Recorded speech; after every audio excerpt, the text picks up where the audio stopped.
So may balita tayo ngayon mga sangkay na itong si Zaldico magpapakita na.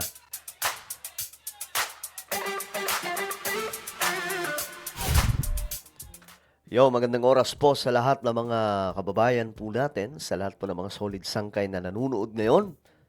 Ito nga pag-uusapan po natin mga sangkay itong si Zaldico na umano'y magpapakita na.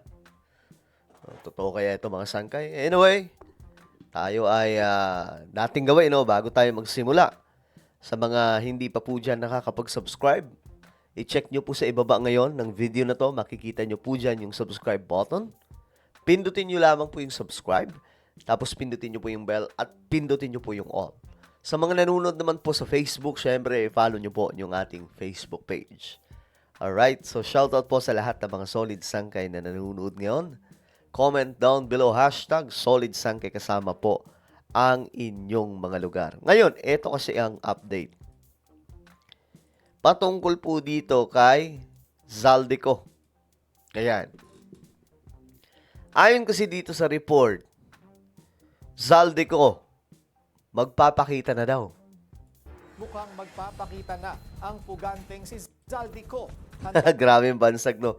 Ang puganteng si Zaldico kasi may arrest warrant na po ito eh. Araw tumistigo ang dating kongresista sa ihahaing impeachment complaint laban kay PBBM. Okay. Kaya pala gusto na magpakita kasi gusto na daw pong tumistigo laban kay PBBM. Mamaya magre-react tayo tungkol dyan. Bukod sa kanya, isa pa raw senador ang may bagong ebidensya. Yan ang agenda report ni Mavic Trinidad ng Abante. Isa si dating Congressman Zaldico na tatayong state witness pabor sa grupo ni na dating Congressman Mike Defensor sakaling makalusot sa Kamara ang ihahain nilang ikatlong impeachment complaint laban kay Pangulong Bongbong Marcos Jr. Mismong si Corao ang nagsabing willing siyang tumistigo laban sa Pangulo para patunayang nagkamal ang Pangulo ng bilyong kickback mula sa maanumalyang flood control scandal. Okay, so yan po yung gustong mangyari ni Zaldico. Sa madaling sabi, mga sangkay, ang gusto niyang mangyari maabsuelto siya. Ito yung nababasa ko sa kanyang gagawin. Gusto niya, mga sangkay, na maabsuelto siya. At ang punteriya niya, si PBBM. Bakit? Kasi once na napapagsak si PBBM, malaya na po ang lahat ng mga hurap.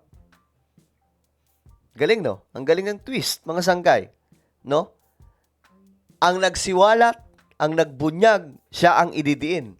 Ngayon ka lang nakakita ng ganyan. Only in the Philippines. Pambihira, mga sangkay, no? Kaya ang hirap paging presidente.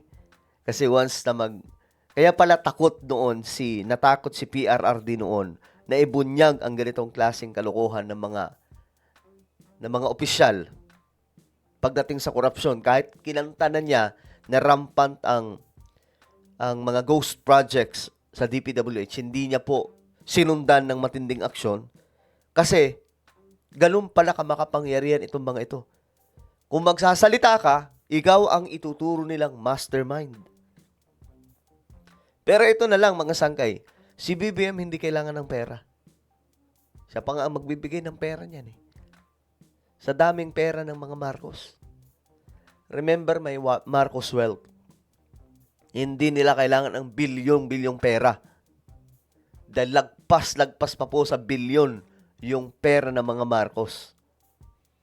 Ngayon, itong gagawin ni Zaldico na pagpapakita para idiin daw po si PBBM ay isang kapamaraanan para po maisalba ang kanyang sarili sa kulungan. Ididiin nila dyan. Hindi nga po ako magtataka. Halimbawa, kung si Romualdez mabitbit na po, mabigyan na po ng arrest warrant. Ididiin nila dito si PBBM. But let us all remember, mga sangkay, si BBM ang nagsiwalat nito. Walang ibang presidente na nagsiwalat nito kundi si BBM lang. Nagsimula ito hindi sa panahon ni PBBM kundi mahabang panahon na. At hindi po tayo tanga. Isa kang malaking tanga kung iisipin mo na nagsimula itong ganitong klaseng kalakaran sa panahon ni PBBM. Itong gagawin ni Zaldico, kapamaraanan po yan para isalba niya ang kanyang sarili. Isipin mo anong sabi niya nung una ng mga sablay? Sabi niya, hindi daw siya tumatanggap ng kahit na ano. Utusan lang daw siya. Pero tingnan mo yung air assets nitong si Zaldico. Milyones. Diba? Ganong kalupit mga sangkay itong si Zaldico. Tapos hindi siya, kung sasabihin natin na wala siyang kinalaman, hindi siya tumatanggap ng kahit na ano, inuutusan lang daw siya, imposible. Actually mga sangkay, kung meron mga mastermind dito, sila to eh. Hindi alam ng presidente na ginaganyan na po. Ang komento ko lang kay PBBM, masyado siyang mabait. Masyado siyang mabait. Dapat sinuyod niya to nung panahon mga sangkay na nabisto na niya. Talagang kinanta niya na. Minidya niya eh. Namimihasa itong mga lokong to eh. Sabi ni Defensor, ilalaban nilang maisalang si Ko sa Justice Committee ng Kamara kahit ito ay via Zoom. Hindi kasi pinayagan si Ko na Via Zoom? Ano yun? Hindi pa pwede yun. Kasi kung kapag Zoom lang, hindi matatanong na maayos yan. At saka hindi siya madidiin kapag nagsisinungaling siya. 'Di ba? salang sa Senate Blue Ribbon Committee, kaya umaasa ang grupo nila na mapagbibigyan sila ng Justice Committee. Of course, it can happen. If you recall in the impeachment proceedings of, at the time, Kuya Erap Estrada, there were additional witnesses who came out. At dito, it will stand, even in the House Committee on Justice Gigil na gigil talaga silang tanggalin si PBBM, no? hearings. May ebidensya na kami at may mga lalabas pa na maaaring mag-testify Ilabas nyo muna si Gutesa. sa mga sinasabi namin dito. Pero ang problema, hindi pa naihahain ng grupo ni na Defensor ang kanilang impeachment complaint sa Kamara dahil hindi ito tinanggap ng Office of the Secretary General ng mababang kapulungan kahapon. Nagtaka lang din ako mga sangkay, no? Bakit kaya hindi tinanggap?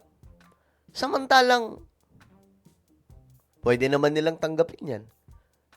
Tapos, kung gusto nilang ilaglag, then, since maraming mga kongresista ang ayaw o kakampi ni PBBM, then, ibasura nila. Ganun lang. So, wala nang po pwedeng impeachment complaint na pwedeng ipasa. Ba't hindi kailangan tanggapin? 'Di ba? Nabigo silang maihain ang complaint dahil sa katwirang si Secretary General Cheloy Garafil lamang ang may otoridad na tumanggap ng ihahaing impeachment complaint. Si Attorney Garafil ay umalis ng bansa kahapon patungong Taiwan para sa isang official business trip. Pero sabi ng kampo ni na Defensor, tila intensyonal ang ginawang ito ng SecGen. Dahil dito, balak sampahan ng kasong administratibo at kriminal si Garafil at ang ilang tauhan nito dahil nilabag umano ng kanilang tanggapan ang House Rules at ang probisyon na nakasaad sa 1987 Constitution. One, hindi siya nag-iwan ng instructions.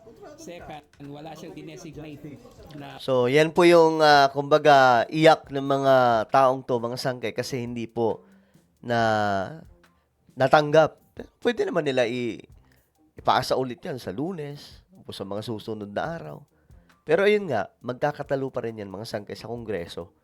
Kung makitaan ng Kongreso, yung mga congressman na wala palang saysay itong reklamo nila, di babasura din po yan. 'Di ba? So, walang mangyayari. Pero ayun na nga, malinaw sa lahat ngayon, mga sangkay, sipin nyo itong si Zaldico. Gusto pong maabswelto ng ganun-ganun na lang. Gusto niya, yung kayamanan niya, wala na pong mabawas. Ganun po ang gusto niya mangyari, mga sangkay.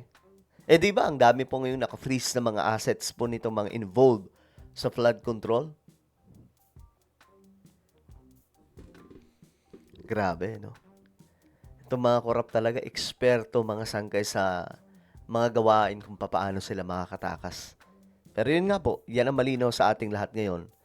Gusto ni Zaldico maabsuelto, kaya si PBBM ang gusto niyang ilaglag. Dahil kung si BBM ang malalaglag, ang pinakamataas, absuelto, hindi lang siya, pati mga kurap na iba. Mga diskaya, lahat po ng mga politiko na involved ngayon, na nabisto mga sangkay, ang dami po yun. Pambihira. Well, ano po ang inyong opinion? Comment down below. Meron po tayong YouTube channel.